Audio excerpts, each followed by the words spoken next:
자, 그럼 분양시장 이야기를 좀 해볼게요. 자, 역세권도 미달입니다. 역세권도 1순위 미달 날 정도면은 그래, 역세권이지만 금강구니까. 금강구는 사람들이 느끼기에 서울에서 거주 여건이나 이런 거 제외하고 집값 기준으로 사람들이 인식하기에 서울의 하급지라고 느껴지는 지역이죠. 사실은 이게 다 옳은 방향으로 상급지인지 하급지인지는 이거는 그냥 인식에 그렇게 박힌 영향이 커요. 예를 들어서 과천 같은 경우는 부자들이 많이 산다, 돈 많은 사람들이 많이 산다, 이런 인식이랑 뭐 해가지고 엄청나게 뛰었죠. 예전에 과천 청사도 있고. 그런데 지금 과천에 그만큼의 메리트가 없는데 뭐 분당 판교보다도 비싸고, 이게 굉장히 오류가 있다는 거죠. 그런 것처럼 역세권이지만 서울 하급지니까 미달났다, 이렇게 이야기할 수도 있겠죠. 하지만 강남은 어때요? 마피가 나왔습니다. 송파 더 플래티넘 전용 65, 분양가가 14억 7,260만원인데 지금 14억 2,260만원에 마피가 나왔다. 그래서 10개는 무피고 하나는 마피다. 13개 중에서 가격을 계속 낮추고 있다. 왜요? 이 가격에 메리트가 있느냐? 전용 65인데 13, 14억이 말이 되느냐? 그러니까 지금 분양시장이 좋지가 않아요. 마피 분양권이 나온 이유는 뭐예요? 잔금 문제가 크다는 거죠. 그러니까 분양시장과 입주시장은 거의 비슷한 심리로 이끌어져 간다. 근데 입주시장은 매매시장이랑 거의 비슷하게 가죠. 왜? 매매 신축이니까, 입주 자체가. 그래서요, 이게 안 좋아지면 다 똑같이 영향을 받는 거다. 그래서 보면 지금 잔금 문제가 크죠. 잔금 낼 수 있는 환경이 안 되는 사람들도 무슨 생각을 했어요? 선당 후공이라고 그랬죠. 당첨부터 되고 고민하자. 잔금 걱정은 안 하고 일단 계약금부터 내고, 잔금 때 집값 엄청나게 올랐을 거다. 그러니까 대출 받아서 나머지 잔금, 계약금하고 중도금 조금 낸 거 말고 대부분의 잔금은 대출로 메꿀 수 있다. 또 한 가지는 안 되면 전세 놓자. 전세가가 그때 지금 분양가보다 더 오를 것이다.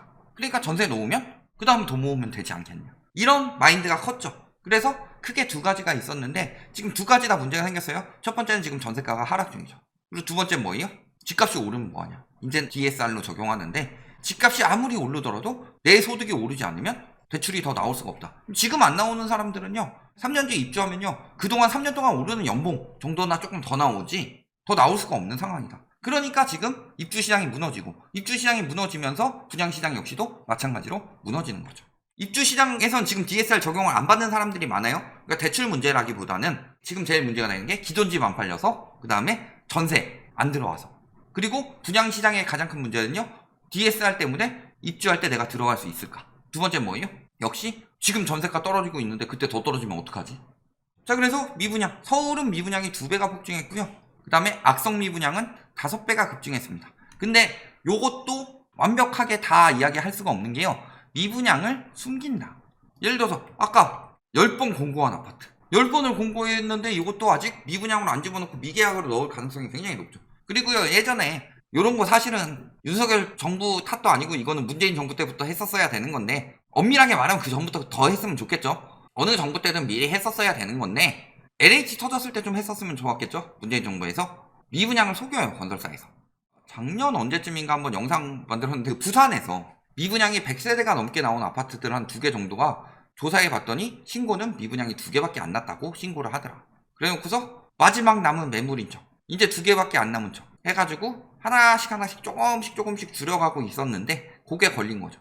저 미분양을 어떻게 책정하느냐? 건설사가 미분양 났습니다 하고 미분양 신고한 거를 그냥 취합해서 미분양이 이만큼 났다 라고 하는 거예요. 그런데 저 부분에 대해서도 똑바른 감사가 필요하겠죠.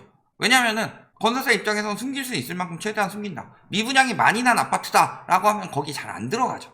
예를 들어서요, 지금 인기 폭발인 지역이었다가 지금 다시 폭망하고 있는 지역 중에 하나가 인천의 검단인데, 검단이 피가 4억씩 붙고 그랬었죠. 분양가가 3, 4억 했는데 피가 막 4억씩 붙고 그랬어요. 근데 검단이요, 미분양 관리 지역이었습니다. 그런데 검단의 입지를 보면요, 서울 출퇴근으로 따지면 송도나 청라보다 훨씬 낫죠.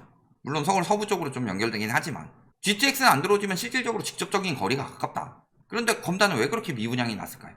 일단 공급이 많고 미분양 관리 지역, 미분양이 많이 신고가 되니까 저기 들어가면 망하는구나 하고 안 들어갔죠. 그러다가 갑자기 풍선 효과니 뭐니 해가지고 다 유도해서 그거 미분양 싹 다 처분하고 건설사들은 놓았죠. 그리고 개피 본 사람들이 누구예요?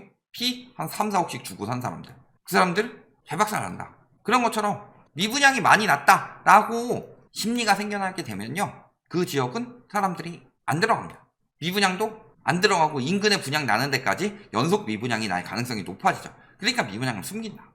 타당한 이유가 있지 않는 이상. 예를 들어서 여기 보면은 2019년 3월 이후 최대. 자, 2019년 3월에 무슨 일이 있었냐?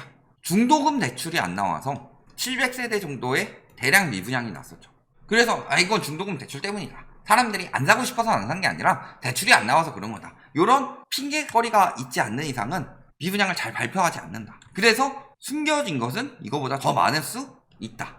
그리고 악성 미분양은요, 준공됐는데도 미분양이라는 거예요. 공급이 부족한데 어떻게 악성 미분양이 생기냐? 신축 아파트인데, 서울인데 공급 안 부족하다는 거죠. 그래서 뭐 벤츠의 샤넬백, 루이비통 이야기가 나오는데, 동탄, 예전에는 동탄이 엄청 뜬다, 동탄이 뭐 엄청 좋은 도시인 것처럼 이야기했지만 사실 그 가격에 산 사람들은 통탄을 노리시죠. 여기 벤츠, 그 다음에 칠곡, 여기는 루이비통, 여수, 여기는 샤넬 핸드백, 이런 것들을 경품으로 내걸고 있다. 그래도 안 되면 그 다음에 할인 분양 나오는 거죠. 자, 알아두셔야 돼요. 요런 것까지 쉽게 내놓을 정도로 한다는 것 자체는요, 원가 요거 내놔도 엄청나게 남는다는 소리예요. 근데 계속 가지고 있으면 계속 손해가 커지니까 빨리 없애려고 하는 건데요.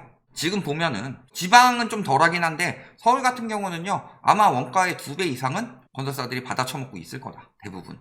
그래서 요즘에 저기 SH에서 분양 원가 나오죠. 그러면 그런 이야기를 해요. 무슨 뭐 자재가 다르고 뭐 그래서 더 비싸다, 원가 공개하면은 싸게 저기 뭐 재질이 안 좋아진다, 개소리예요.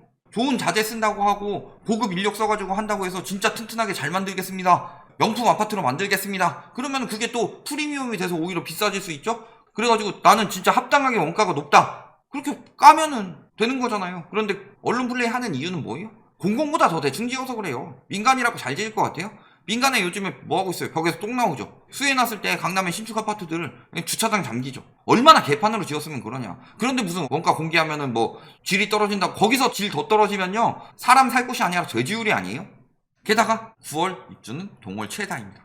가뜩이나 미분양, 악성 미분양 많은데 입주가 엄청나게 많이 들어온다는 거죠. 그러면요, 전세가 많이 떨어지겠죠. 전세가 떨어진 지역들이 속출하겠죠. 예전에 막 그런 프레임 많이 잡았잖아요. 전세가가 너무 올라서 내 집 마련해야 된다. 근데 내 집 마련하는데 매매가가 비싸니까 여기 미분양, 악성 미분양 같은 거 잡아가지고 바로 들어가면 됐잖아요. 그런 것도 이제 사라지겠죠. 미분양 더 들어온 사람은 없을 거다. 그리고요, 미분양 주택 늘고 있는데 인허가가 또 증가했답니다. 인허가가 증가했다는 것 자체는 무슨 소리예요? 장기 공급 과잉이라는 이야기죠. 지금 역대 최고로 입주가 적을 때도 공급 부족이 아니고 공급 과잉인 것처럼 집값 떨어지고 있는데 이 추세가 장기화될 수밖에 없다는 거죠. 그러니까 가뜩이나 미분양 드는데 인허가 나오면요, 요게 좀 얼마 안 있으면 이제 분양으로 나오죠. 그러면은 앞으로 분양 시장은 계속 쏟아지는데 그만한 수요가 없어요. 근데 수요는 없는데요, 이번 분양이 끝이다, 그러면 미분양 난 거라도 사람이 찾겠죠. 기다리다가. 그런데 분양이 계속 나와요. 다음 기회 얘랑 쟤랑 비교해보고. 그러니까 앞으로 분양 시장 먹구름 계속 낄 수밖에 없죠. 수요는 DSR로 엄청나게 감소했는데 이제 다시 금리 내리더라도요, 수요가 그렇게 급증할 수가 없다, DSR 때문에. 분양 역시도 역대급 큰 장이 선다고 합니다. 이달 54,620가구 분양. 그래서 9월 아파트 기준으로요, 2015년 이후 처음 있는 큰 장이죠. 공급은 엄청나게 많다. 분양이 이렇게 쏟아지는데 지금도 안 좋은데 더 나온다는 거죠. 예를 들어서 뭐 지금 치킨집을 하고 있는데 치킨이 안 나가요. 뭐 여러 가지 요즘에 논란이 많죠. 안 팔리는데 옆집에 치킨집이 계속 들어오고 있어, 우후죽순으로. 그럼 앞으로 장사 더 안 되겠죠. 마찬가지인 상황이라는 거다. 그런데도 뭐라 그래요? 건설 경기 지수 하락. 이거는 공사 물량이 감소했기 때문이다.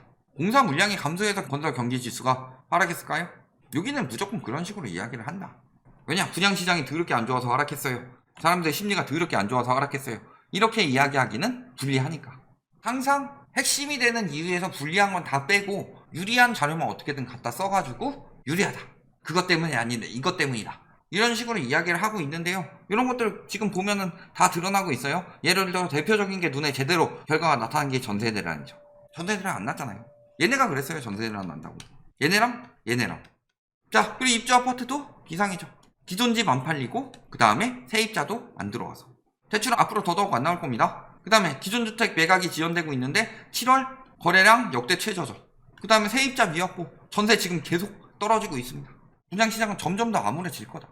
자, 미친 집값이 안 떨어지는 이유, 1년 2개월 전이죠. 요런 이야기가 나왔죠. 중학교 사회교과서에 답이 있다 라고 하면서 수요에 비해 공급이 부족하면 가격이 오른다. 자, 반대로 생각하면 어때요? 공급에 비해 수요가 부족하면 가격이 떨어지는. 수요 공급의 법칙이죠. 공급은 매우 적다. 수요는 진짜 정말 너무 많이 매우 적다. 저희가 예전부터 계속 이야기를 했지만요. 진짜 수요랑 가수요를 구분하실 줄 아셔야 된다.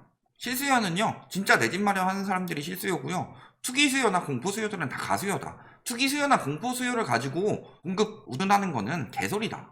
그래서요.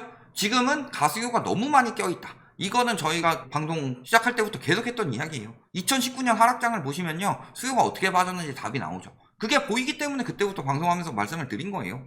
코로나로 인해서 가수요들이 엄청나게 늘었어요. 공급 부족이에요? 그러니까 다들 그런 말에 속아가지고 도구나 카우나 막 열심히 분양받았죠. 작년 재작년에 분양받은 사람들이 올해 내년 내후년 이제 슬슬 입주해야 되는데 상황 어떻게 됐죠? 그때 분양받으라고 한 사람들 지금 다 어디 갔어요? 입주 지금 난리 났죠. 다 어디 갔어요 지금? 오히려 작년에 집값 떨어지는 추세가 나오니까 매매는 멈추더라도 분양은 받아라. 분양이 더 위험한 거예요. 어떻게 됐어요? 떨어질 때 다 돼가지고 이제 와서 분양받지 마세요. 집 사지 마세요. 작년 하반기부터 그 말하는 사람들은 전문가 자격 없다. 그 사람들이 떨어질 때 정확히 맞췄으니까 이따위로 생각하는 인간들은 뇌가 빈 거예요. 떨어질 때 다 돼서 맞추면 뭐예요? 그때는 거래량 줄어들어가지고 팔리지도 않는데. 결론 뭐예요? 분양시장 침체 가속되고 있죠? 근데 문제는 뭐예요? 분양 물량도 증가하고 있다. 그리고요 지금 근데 입주장도 좋지 않다는 거. 근데 이 분양 물량이 입주장이 됐을 때는 더 안 좋을 겁니다. 지금 분양하는 건 DSR까지 적용되기 때문에 나중에 금리가 얼마나 올라가느냐에 따라서요 그 시기에 자금 대출은 지금보다 더 안 나올 수도 있습니다. 전세대란 말도 안 되죠. 앞으로 작년 재작년처럼 제로금리는 나오지가 않을 거다. 웬만하면 이런 점 생각해 봤을 때 지금 저 미친 가격에 분양받는 거 미친 짓이고, 그러니까 지금 다들 망하고 있는 거다. 요거 꼭 명심하시기 바랍니다.